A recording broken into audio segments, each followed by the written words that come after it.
Hello दोस्तों, यदि आप उन स्टूडेंट्स में से शामिल हैं जिन्हें ये लगता है कि ग्रामर को ग्रासरूट लेवल से कैसे समझा जाए, तो आप बिल्कुल सही वीडियो को देख रहे हैं, क्योंकि आज हम बात करेंगे ग्रामर की एक ऐसे बेसिक ग्रासरूट लेवल वाले टॉपिक की जहां से आप ग्रामर की शुरुआत भी मान सकते हो।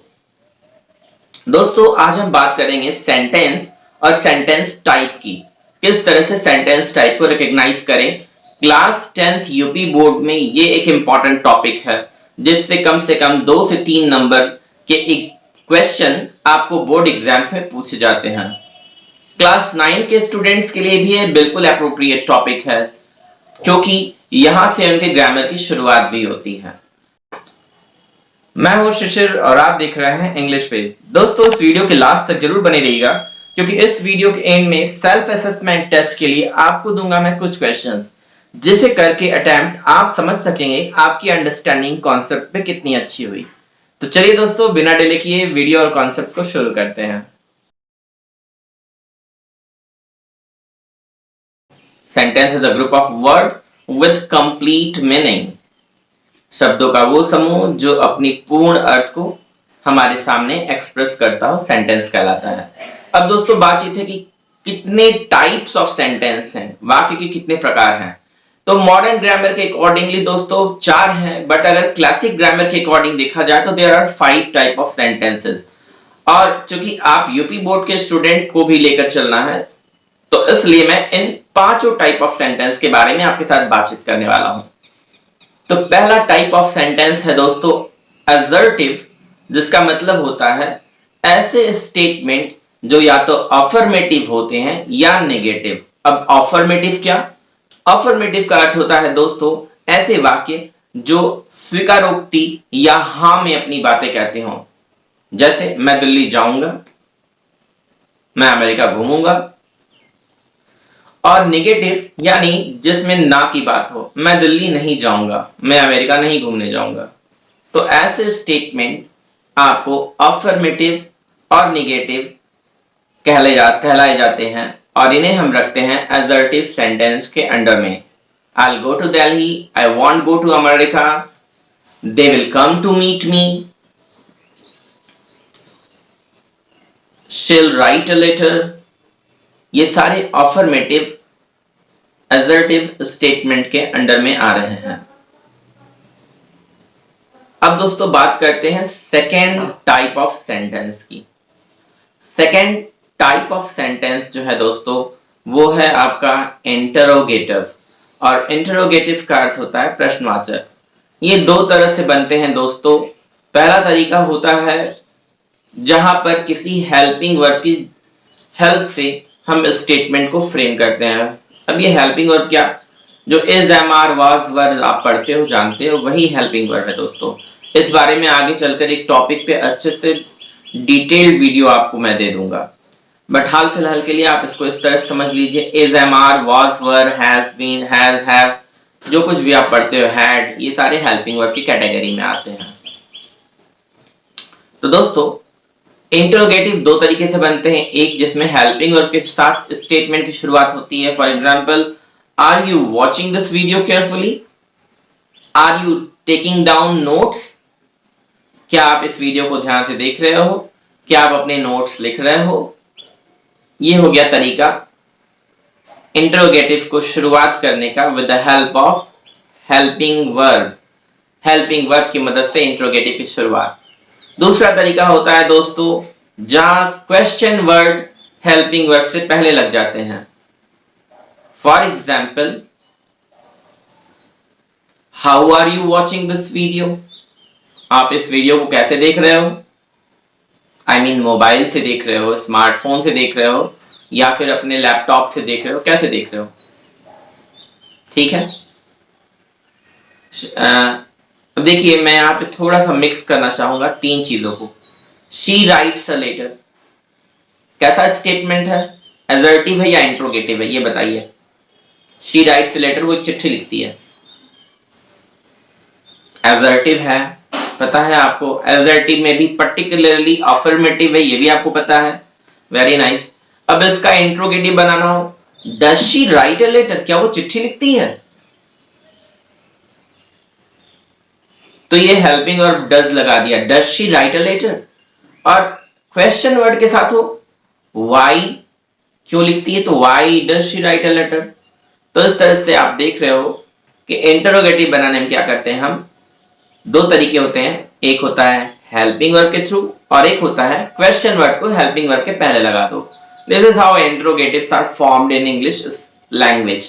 इंग्लिश लैंग्वेज में इंटरोगेटिव बनाने का यही सिंपल तरीका होता है।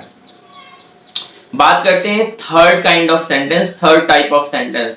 तो थर्ड टाइप ऑफ सेंटेंस है दोस्तों इंपरेटिव।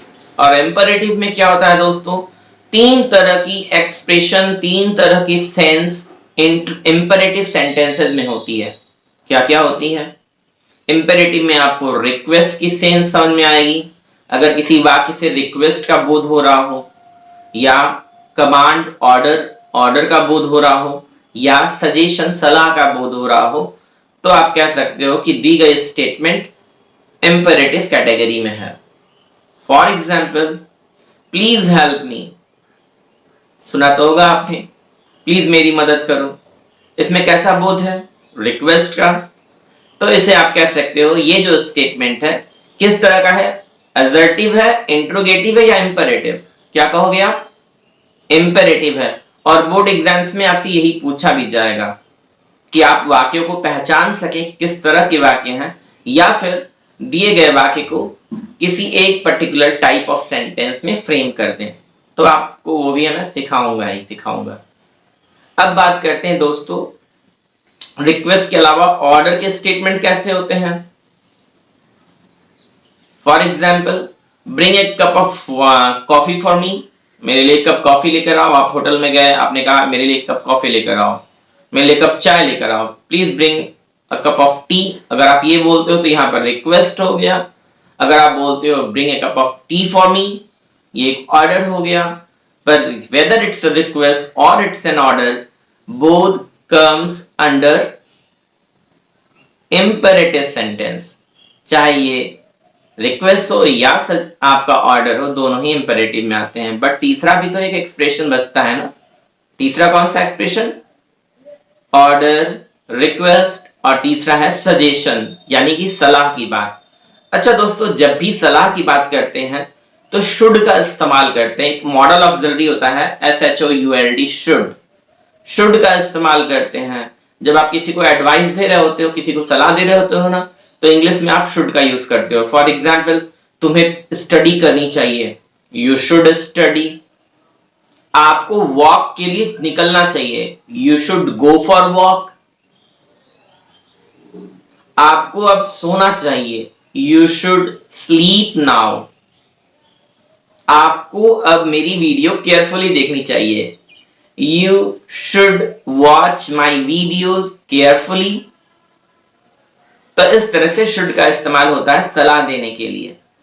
तो जब भी कभी आपको स्टेटमेंट को पढ़कर लगता हो दोस्तों कि वहां पे है रिक्वेस्ट, ऑर्डर या सजेशन, तो आप आसानी से उसको रिकॉग्नाइज कर लीजिएगा कि दिया गया सेंटेंस है इंपेरेटिव।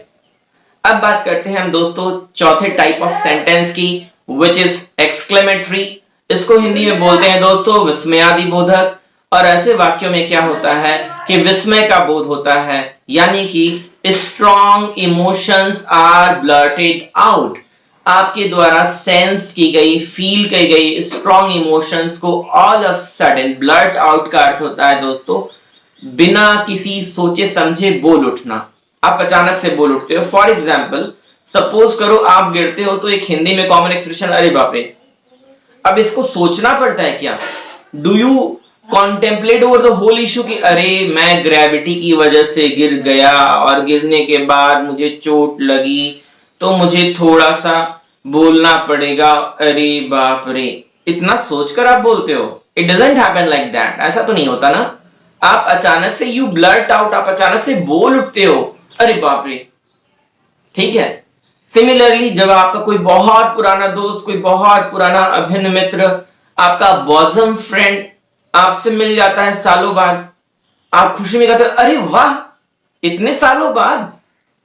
तो ये जो अरे वाह है, वाओ, ये जो एक्सप्रेशन है दोस्तों, ये स्ट्रॉन्ग फेल्ट इमोशन है जिसे आप ब्लर्ट आउट करते हो, अचानक से बोल उठते हो and you don't contemplate over it, आप इसके बारे में बहुत कुछ लंबा सोचना नहीं पड़ता है।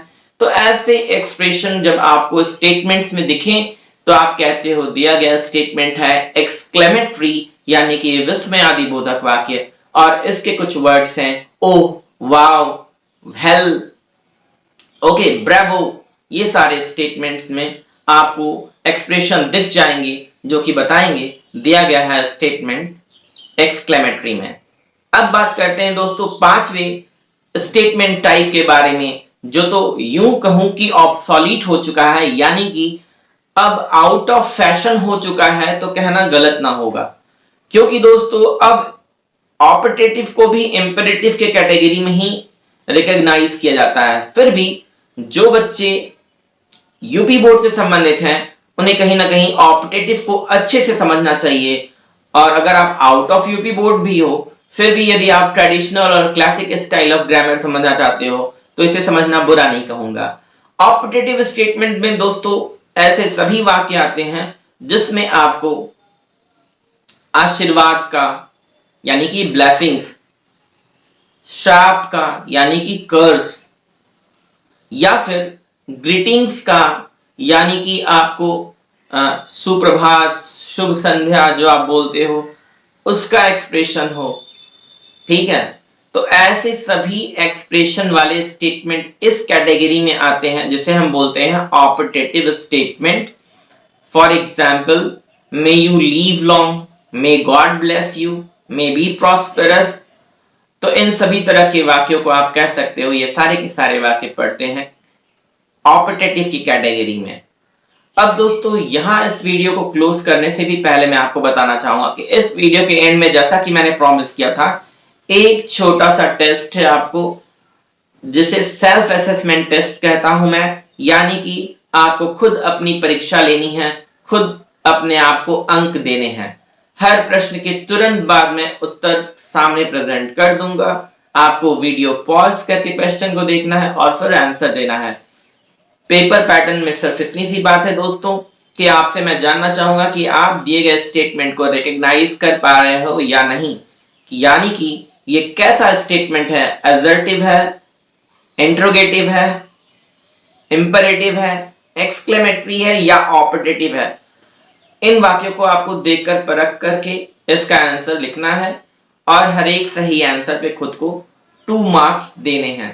ओवरऑल आपका जो भी स्कोर आए आप कमेंट बॉक्स में ड्रॉप कर सकते हैं कि आपने कितना स्कोर किया। Thanks a lot for watching friends, take care and keep learning.